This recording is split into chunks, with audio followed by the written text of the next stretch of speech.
Good morning all of you. आप सभी का हमारे YouTube channel easy chemistry by Ajay Veer में हार्दिक स्वागत है। आज की इस क्लास से हम एक ऐसी सीरीज शुरू करने जा रहे हैं जो एग्ज़ाम क्लियर नाम से है और यूपी बोर्ड एग्ज़ाम जो कि इंटरमीडिएट का आप लोग देने जा रहे हैं उसमें बहुत ही महत्वपूर्ण भूमिका निभाएगी ये सीरीज़। इसमें बहुत सी जो एग्ज़ाम में आने वाली नेम रिएक्शंस हैं इम्पॉर्टेंट वो बताई जाएंगी और क्या होता है जब परिवर्तन, ये सभी इसी के अंतर्गत आएंगे। और इसके बाद एक और सीरीज चलाएंगे जो ऑब्जेक्टिव क्वेश्चनों की होगी और इसके अतिरिक्त एक सीरीज चलेगी जो कि छोटे छोटे क्वेश्चनों की होगी। बोर्ड एग्जाम में छोटे क्वेश्चन ही अधिकतर आते हैं और जो भी बड़े भी क्वेश्चन आते हैं तो वो भी छोटे छोटे क्वेश्चनों से मिलकर ही बने होते हैं। ऐसे क्वेश्चन जो एक एक लाइन के होते हैं और वो मिल जाते हैं और फिर बड़ा क्वेश्चन बना लेते हैं, तो ऐसे क्वेश्चन आते हैं ऑर्गेनिक केमिस्ट्री में। तो ऑर्गेनिक केमिस्ट्री में ये सीरीज शुरू करने से पहले हम लोग कुछ ऐसे सूत्रों का अध्ययन करेंगे जो कि ऑर्गेनिक कंपाउंड्स से रिलेटेड है। विभिन्न प्रकार के ऑर्गेनिक कंपाउंड्स के सूत्र यदि हमें पता होंगे तभी हम कन्वर्जन, नेम रिएक्शन ये सब कर सकते हैं। और व्हाट हैपेंस व्हेन, तो सभी करने के लिए आप सभी पहले सूत्रों को एक पेज पे कहीं नोट कर लेना और उनको सही से याद कर लेना, ताकि जब कहा जाए कि इस यौगिक से ये बनाइए तो आपको यौगिक का सूत्र तुरंत याद आ जाए और उससे दूसरा यौगिक का सूत्र ही पता होना चाहिए ताकि वो मतलब बन सके। तो इसलिए सूत्र बहुत ही आवश्यक हैं। फर्स्ट ईयर में थोड़े बहुत बताए गए होंगे, लेकिन यहाँ इंटर लेवल पर जितने भी सूत्र सामने आएंगे वो सभी लगभग पता होना चाहिए। तो आइए शुरू करते हैं।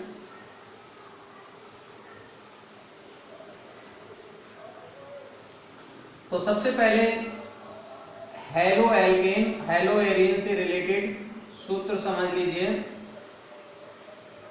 मेथिल क्लोराइड पता ही होगा, CH3Cl।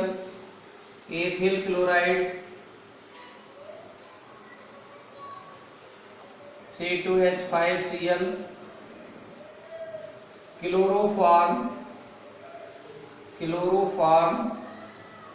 CHCl3 और iodoform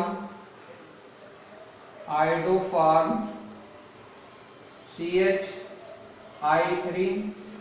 bromoform CHBr3। Carbon tetra chloride का हो जाएगा CCl4। तो इस तरह से हेलो एल्केन, हेलो एरिन से रिलेटेड जितने भी कंपाउंड्स पढ़ने थे उनके सूत्र यहाँ आ गए, या इनको बनाने को आ सकता है, कहीं भी परिवर्तन करने को आ सकता है। तो इनके सूत्र हमें जब पता होंगे तभी हम परिवर्तित कर सकते हैं। और इसके बाद में एल्कोहल फिनॉल ईथर,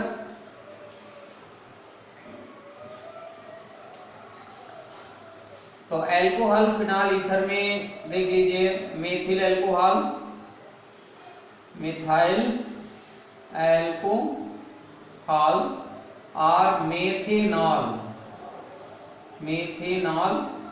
इसको सूत्र के रूप में लिखेंगे CH3OH। इथाइल एल्कोहल या एथेनॉल और इसका सूत्र लिख देंगे C2H5OH। अब यदि इंग्लिश में आपको लगता है कि इंग्लिश में हमें स्पेलिंग नहीं याद रहेगी तो उसको हिंदी में लिख सकते हैं। ऐसा तो हो ही नहीं सकता कि आप लोग इसको पढ़ नहीं सकते, तो पढ़ के आराम से इसको हिंदी में लिख सकते हैं। तो एथिल अल्कोहल हो गया, और एथिल अल्कोहल के बाद में प्रोपिल अल्कोहल मान लीजिए अगर है, propyl alcohol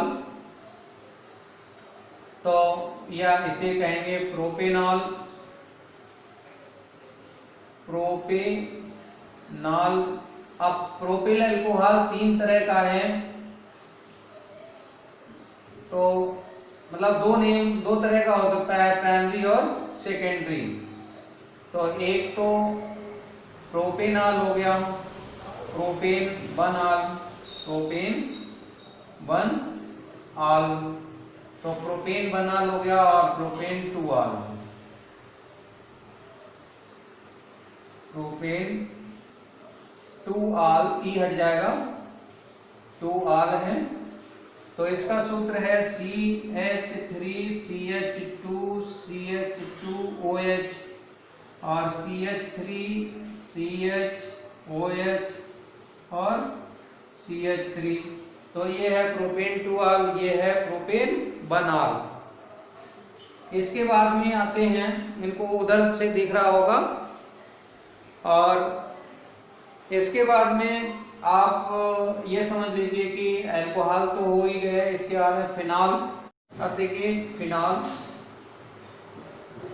phenol benzene ring पर OH समूह लगाने से बन जाएगा।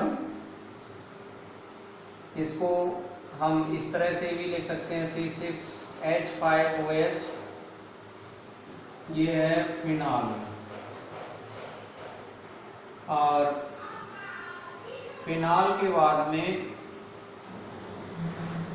ये 2 OH अगर यहाँ आर्थो पोजीशन पर लगा दिए, तो आर्थो पोजीशन पर लगाने से ये बन जाएगा 1,2 बेंजीन डाई ऑल, या फिर इसे हम कह देंगे कैटीचाल। तो कैटीचाल है ये। और अगर 3 पोजीशन क्रम से OH समूह 3 पे जुड़ा है, तो इसे हम कहेंगे 1,2,3 बेंजीन ट्राई ऑल, या फिर पायरोगैलाल। अब देखिए पायरोगैलाल के बाद में अगर बेंजीन रिंग पर OH समूह 2 हैं और आर्थो पोजीशन पर नहीं है, मेटा पोजीशन पर हैं, तो इसका नाम हो जाएगा 1,3 बेंजीन डाई ऑल, या फिर हम इसे कहेंगे रिसॉर्सिनॉल। अब अगर मान लीजिए 3 OH ग्रुप इसी तरह से अल्टरनेट क्रम में लगे हैं बेंजीन रिंग से, तो उस कंडीशन में ये जो सूत्र होगा वो कहलाएगा क्लोरोग्लूसिनॉल। इसका IUPAC में नाम पहले समझ लीजिए, 1,3,5 बेंजीन ट्राईऑल, या फिर क्लोरोग्लूसिनॉल। तो क्लोरोग्लूसिनॉल हो जाएगा। तो इनके सूत्र जो हैं समझ में आ रहे होंगे। इसके बाद में अगर OH समूह के अतिरिक्त और भी कोई है जुड़ा हुआ, ग्रुप, तो क्या नाम होंगे उसको समझ लीजिए। मान लीजिए कि OH समूह के साथ यहाँ पे Br जुड़ा है तो हो जाएगा 1 ब्रोमो फिनॉल। और अगर बेंजीन रिंग में OH समूह के पास CH3 है, OH समूह के साथ CH3 आता है तो क्रिस्टल कहलाता है। चाहे तो इसे हम 2 मेथिल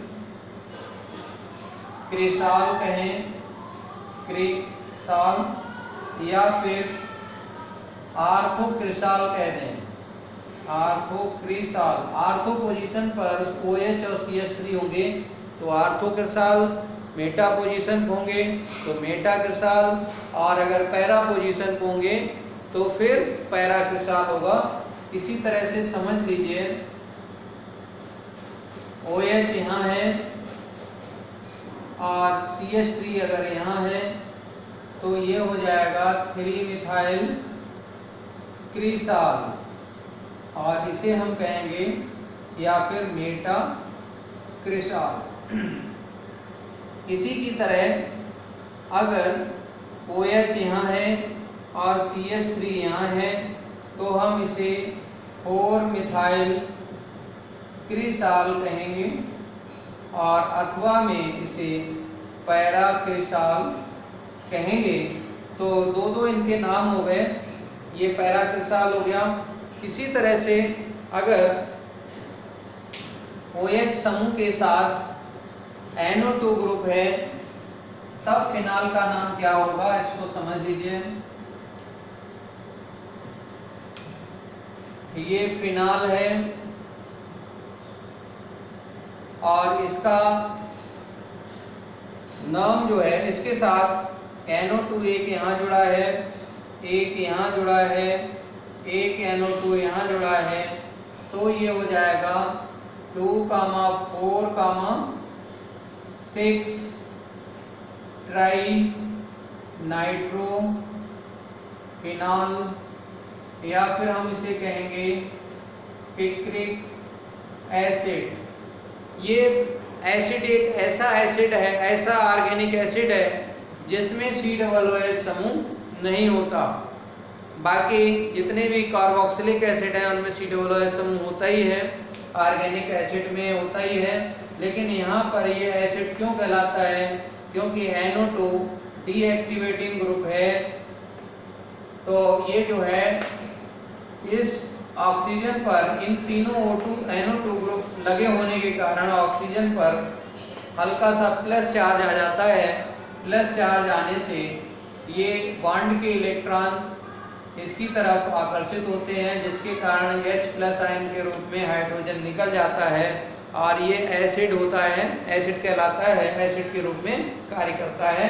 तो इस तरह से फिनॉल के आप सभी ने समझ लिए सूत्र कौन कौन से हो सकते हैं। अब अल्कोहल फिनॉल के बाद में ईथर आता है, तो ईथर का सूत्र ROR है, जहां ROR डैश, जहां R डैश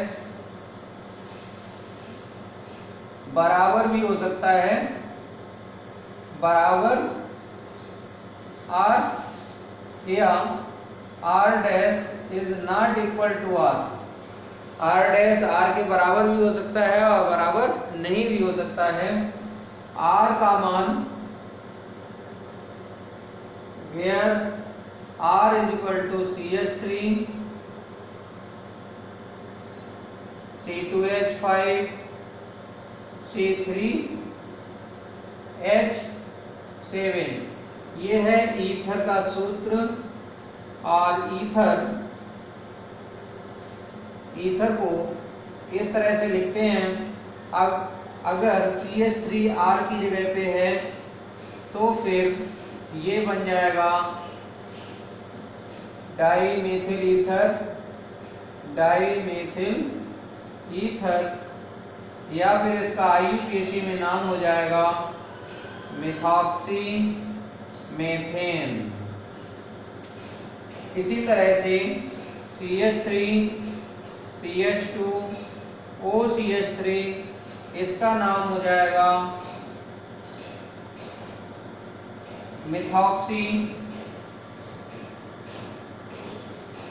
मिथॉक्सी एथेन, या फिर इसे हम कह देंगे मिथाइल इथाइल ईथर। तो मेथिल एथिल ईथर कह सकते हैं, या फिर मिथॉक्सी एथेन, IUPAC में नाम है ये। तो ये भी IUPAC में है, IUPAC, ये भी IUPAC में नाम है।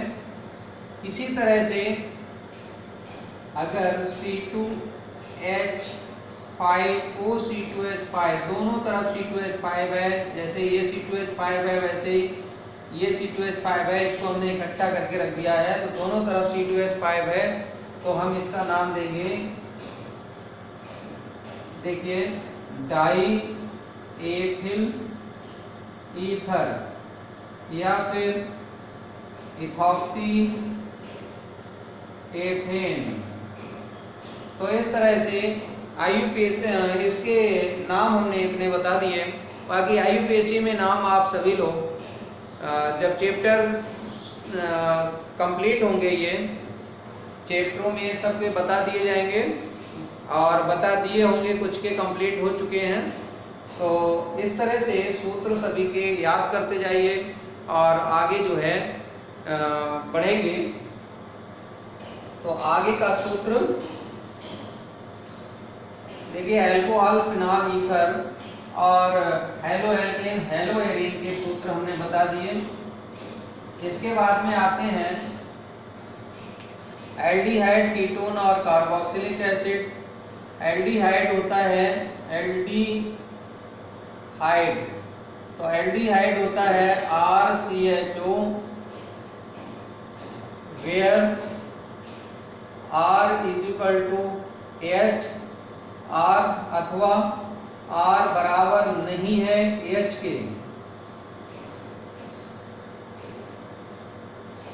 R हो सकता है CH3 C2H5 ETC। तो R कोई भी हो सकता है इनमें से।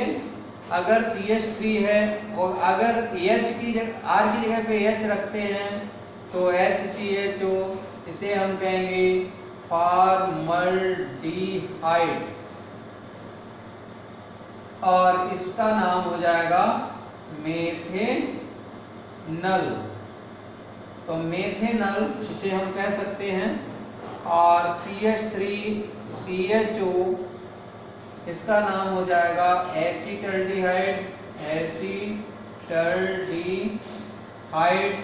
इसे हम कह देंगे IUPAC में एथेनल। तो इस तरह से एथेनल हो जाएगा।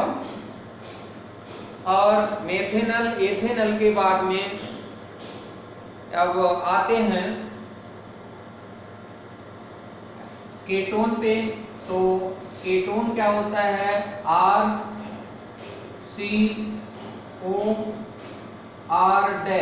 ये क्या है, ketone.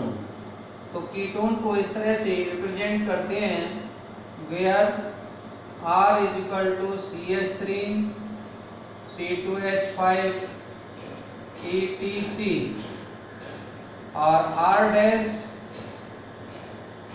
Equal to may be R may not B,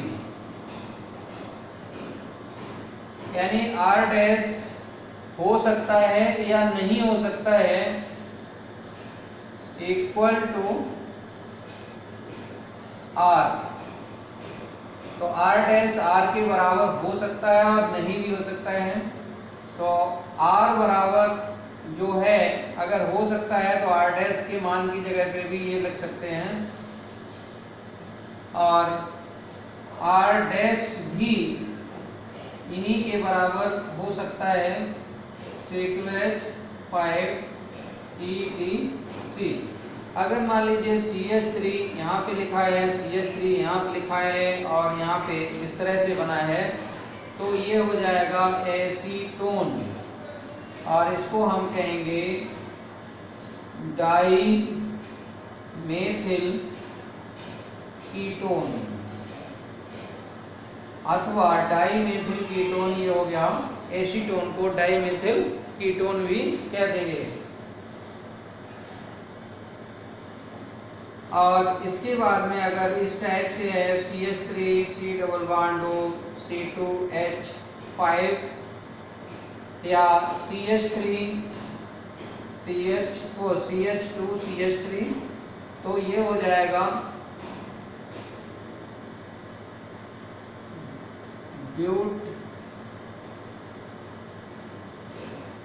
butane 2-on। तो 4 कार्बन है इसलिए ब्यूटेन 2-on, अथवा तो ब्यूटेन 2-on हो सकता है ये, और IUPAC में है ये IUPAC। तो इस तरह से इतने सभी सूत्र याद कर लीजिए। इसके बाद में आते हैं एल्डिहाइड हो गया, कीटोन हो गया, कार्बोक्सिलिक एसिड पे।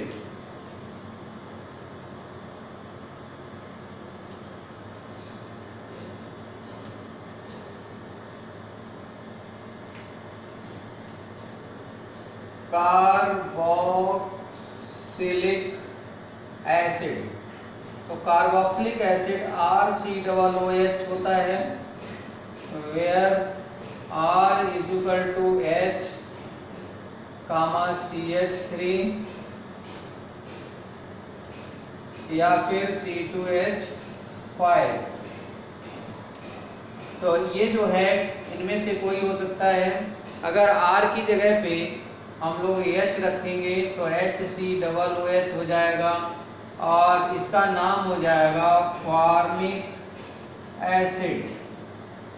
इसी तरह से CH3 अगर रखते हैं तो CH3COOH और ये बन जाएगा एसिटिक एसिड। अब देखिए कार्बोक्सिलिक एसिड से पहले एल्डिहाइड चल रहा था, तो कार्बोक्सिलिक एसिड से पहले एल्डिहाइड चल रहा था, तो एल्डिहाइड में बेंजल्डिहाइड छूट गया है, उसका भी सूत्र लिख लीजिए। CHO यहाँ लिखेंगे, इसे कहेंगे बेंजल्डिहाइड। तो ये बेंजल्डिहाइड हो जाएगा।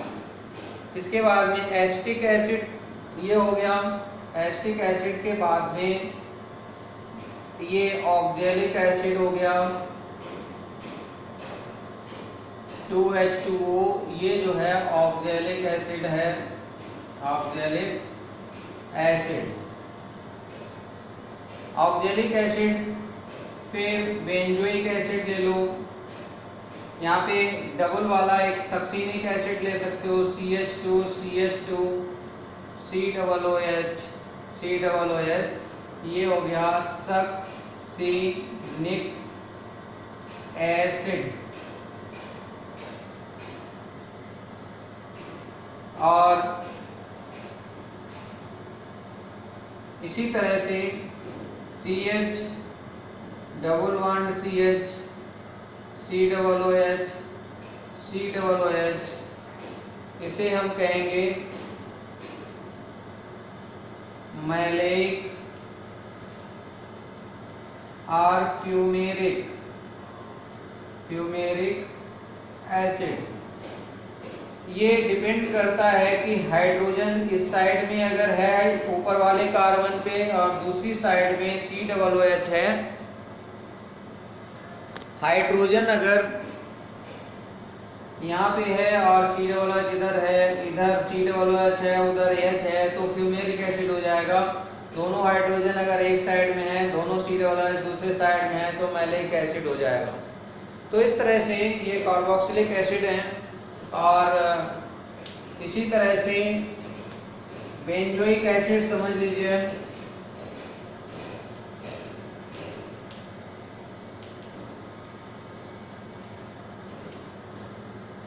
बेंजोइक एसिड का सूत्र ये है बेंजोइक एसिड, बेंजोइक एसिड। तो बेंजोइक एसिड को याद कर लीजिए, ये सूत्र है। इसके बाद में एल्डिहाइड कीटोन कार्बोक्सिलिक एसिड के बाद में आते हैं नाइट्रोजन कंटेनिंग कंपाउंड्स। तो नाइट्रोजन कंटेनिंग कंपाउंड्स में आता है एमाइड और नाइट्रो कंपाउंड्स और एमीन। तो आर एमाइड क्या है? Amide, RCONH2। तो R क्या है? Where R is equal to CH3 C2H5। तो CH3 CONH2 ये बन गया एथेनामाइड, एथेनामाइड। तो एथेनामाइड हो गया। और अगर CH3 CH2 ये C2H5 देख सकते हो यहाँ पे, C2H5 CH2 COOH, यानी C2H5 अगर लगा दें और CONH2 लिख दें तब ये बन जाएगा प्रोपेनामाइड। तो ये हो गया प्रोपेनामाइड। और इसी तरह से CH3NH2। अब एमीन आते हैं, तो एमीन में RNH2 एमीन है।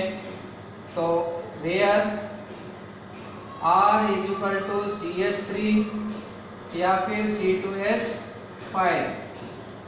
तो R बराबर क्या हो जाएगा? R की जगह पे हम अगर CH3 या C2H5 लिख दें तो एमीन हमें प्राप्त हो जाएंगे।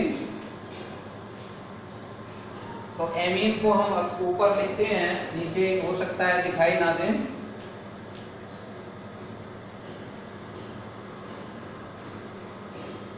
अब एमीन, अभी हम बता रहे थे एमीन। अब एमीन है तीन प्रकार के। प्राइमरी एमीन,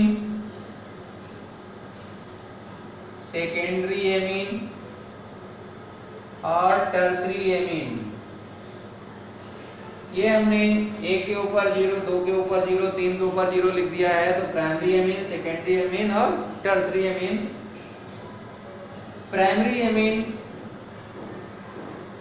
RNH2 सूत्र है, सेकेंडरी एमीन R2NH है और टर्सरी एमीन में R3N है। और इसमें R where R is equal to क्या हो जाएगा? CH3 C2H5 और C3H7ETC। तो इनमें से कोई भी हो सकता है। आप प्राइमरी एमीन CH3NH2 का सूत्र समझ लीजिए, ये क्या है? मेथेनामीन,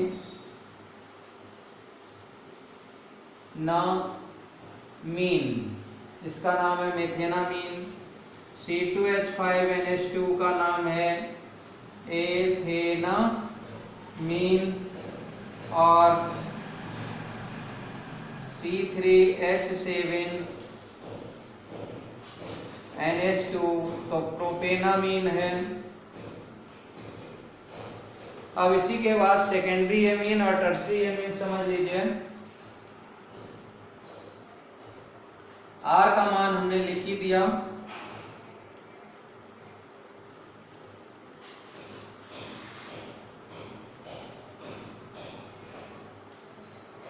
यहाँ पर अगर CH3 एक R की जगह पे लिखा है, दूसरी R की जगह पे CH3 लिखा है और यहाँ पे NH लिखा है, तो इसका नाम क्या हो जाएगा?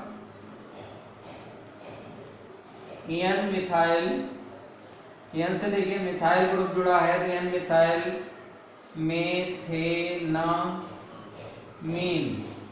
और अगर 3 CH3 जुड़े हैं या एक सेकेंडरी एमीन में ही देख लीजिए, यहाँ पे अगर C2H5 जुड़ा है और NH तो हो जाएगा N मिथाइल एथेनामीन। ये IUPAC में नाम है, नाम भी पूछे जा सकते हैं। और यदि जो है टर्सरी एमीन है तो क्या नाम हो जाएगा उसको भी समझ लीजिए। CH3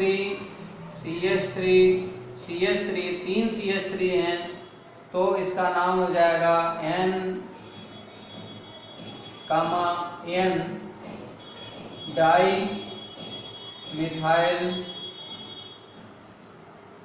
मेथेनामीन।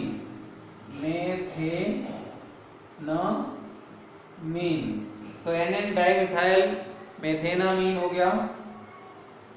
अब अगर मान लीजिए दूसरा कंपाउंड है इस तरह से C2H5 CH3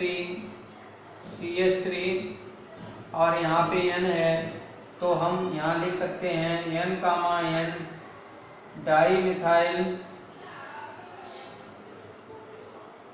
एथेनामीन।